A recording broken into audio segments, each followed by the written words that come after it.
Sometimes I look back and I'm just amazed by how smart I used to be. I used to spend basically all my time on intellectual things. I was so caught up in my own head. I was looking at old notes that I did 10 years ago or more, back when I was in college. And I was, interpreting dreams and writing poems and that kind of thing. And I mean, sometimes I wonder, what happened to that guy who was just so intelligent. And sometimes I wish I could go back, but not really, because then I keep reading the notes and I get to the point where my life really fell apart. And my life fell apart because of my intellect. This is more normal than I think people realize, that intelligence is just a tool, and you can use it wisely or you can use it unwisely. And for me, I use that tool in a really unwise way. I used it to manipulate other people and get whatever I wanted, but then I ended up locking myself in a corner, really, of my own mind, with nobody there who loved me, completely alone. And so for around the last 10 years, I really think God has given me the wisdom to make myself stupid. I just basically smoked weed and played video games for 10 years. That's not exactly true. I also did really mind-numbing jobs, and I had children. There's nothing more mind-numbing than having children, let me tell you. But this brings to mind an ancient Jewish parable that I read when I was confronting these mysteries, when I was in my 20s and I was really into psychology, especially Jungian psychology, comparative religion, shamanism, that kind of thing. There's this ancient Jewish parable about a young man who goes to an old rabbi who is knowledgeable about the Kabbalah. And he says, "Rabbi, teach me the secrets of the universe." And the rabbi looks at him and says, "How old are you?" And the young man responds, 20. And the rabbi says, "How many children do you have?" He says, "I don't have any children, Rabbi." He says, "Come back to me when you're 40 and you have 3 children." And this implicates that you can't grasp the mysteries of life and the universe until you are fully planted and grounded in the world. There's an archetype that Jung discovered called the Puer Aeternus, which means the eternal boy. And this archetype is denoted as a boy who can never really touch foot on the ground, who always has his head in the clouds. And plenty of people who are incredibly intelligent are nonetheless Puer Aeternuses, and I definitely was one. And when Jung was doing his psychological work, because remember, the theory that he came up with was just to help with his psychological understanding of people and their problems, he found that a lot of the most intelligent people were Puer Aeternuses. And not even intelligent people. I see plenty of just full-grown men who are the children of their wives. Their wives take care of their children and also their husband. So it's not just among intelligent people, but it is very common among intelligent people to be Puer Aeternuses, to have an eternal inability to set foot on the ground in their lives, to really root themselves in life. And you can be hyper intelligent, but your head is just up there in the clouds. And so it was partially on purpose, but it was partially just God guiding me to make myself stupid. And it was really the weed more than anything. Cannabis makes you really dumb. It can kind of give you powerful instinct. It can connect you with the spiritual realm in that way, but it dulls your intellect massively. I don't know if it's brain damage or whatever it is, but that definitely happened to me. I got pretty stupid smoking weed all those years. And so now, though, it's time to go back to God. I have planted my feet in this world. I am a married man. I've clung desperately to my marriage, and I've managed to make it work, and I have children. And now I think God is unveiling my mind once again, allowing me to think about these things now that I've rooted myself in the world. A very smart man once told me, all smart people are depressed.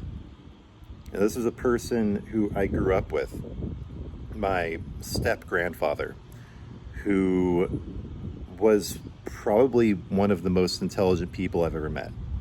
He was incredibly smart, but he was definitely a Puer Aeternus. He never set foot in the world and was horribly depressed. He kept his house as a pigsty. He was horrible to his wife. And he was just constantly depressed, just eating junk food, laying there watching TV. And so one day, I asked him, why are you always so depressed? And he said, he told me that line, that smart people are always unhappy. And it's taken me many years to refute that, but I don't think it's true. I think that if you only focus on intelligence, then yes, you will be unhappy. But if you also ground yourself with wisdom, then you're able to be intelligent, but also be happy. So if there's anybody out there who is intelligent, or at least, you think you are, but you're unhappy, ground yourself with something.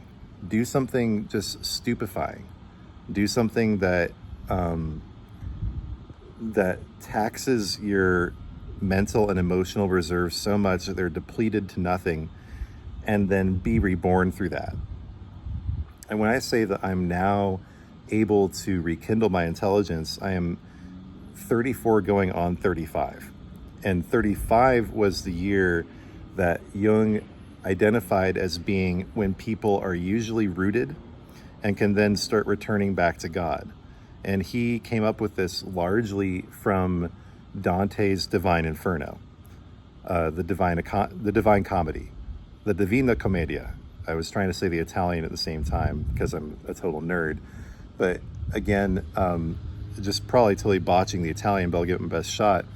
The opening lines of the Inferno are del mezzo da nostra vita, which means in the middle of our life's journey.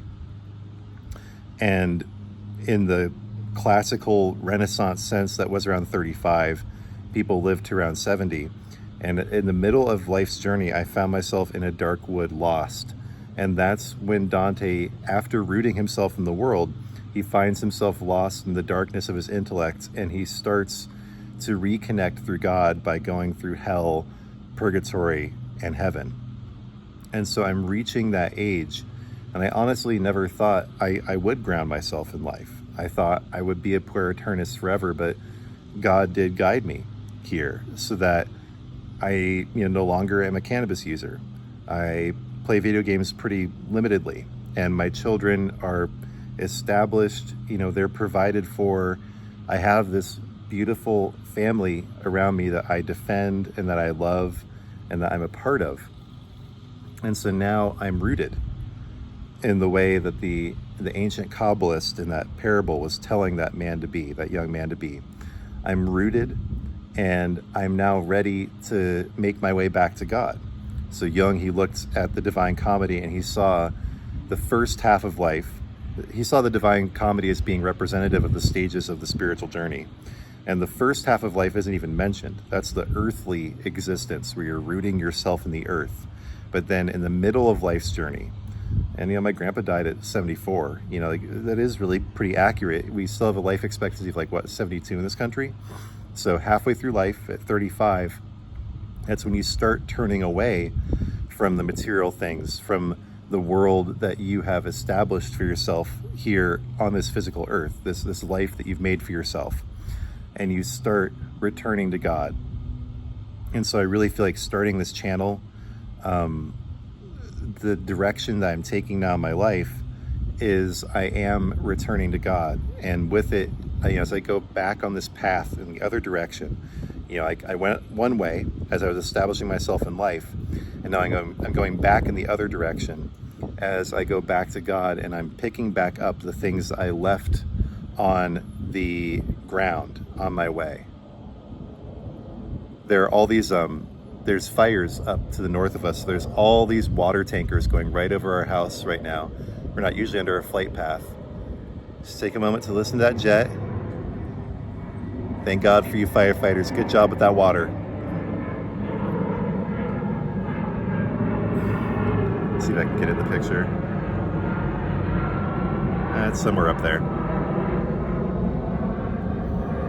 But yeah, just finishing up, I needed to make myself stupid so that I could live life, so that I wouldn't be an eternal boy with my head in the clouds, because you can't begin that journey unless you get to the middle of life, unless you actually root yourself and establish yourself in this material world. Then you're gonna be, what's the word for it? Not deformed, but like when you aren't, see, I'm still stupid in a lot of ways. I've forgotten a lot. But when you don't develop properly, just improperly developed, I'll say. When you don't develop properly, you just become kind of I guess a deformed or just incorrectly formed kind of person, and you don't have the form that you need to then go and reconnect with God. So I needed to become stupid and live my life just sort of rutting in simplicity, having children. Another great parable here is Herman Hesse's Siddartha, where Siddartha goes through all these stages where he's an ascetic, living in the woods, just doesn't eat or drink anything, is trying to find God through denying himself. And then the second stage is when he establishes himself in the world. He stops being a Puer Aeternus, and he becomes a wealthy merchant and becomes married and has children. But then eventually he realizes that's not the meaning of life either. And he winds up just doing a meaningful task every single day, ferrying people across the river. And so on this channel, I'm really hoping to do that too, to help day by day, just help ferry people across the river of life, just like Siddartha ended up doing. And as you can tell, over the years, I've accumulated all these different ideas and thoughts that, I've really kept under the surface for quite a while. But now it's time to unstupefy myself, now that I purposely made myself stupid so that I could live life and not just be up in the clouds forever. And now it's time to start going back to God, and I'm going to document that whole journey here on the channel. So I really appreciate you guys watching. Please do subscribe. I'm gonna be back soon. I'm gonna keep covering topics like this, lots of different topics. My journey with cannabis, my journey with God, why I'm not afraid of death anymore. There's gonna be a lot more coming. So please do subscribe. I appreciate you all. Thank you. God bless.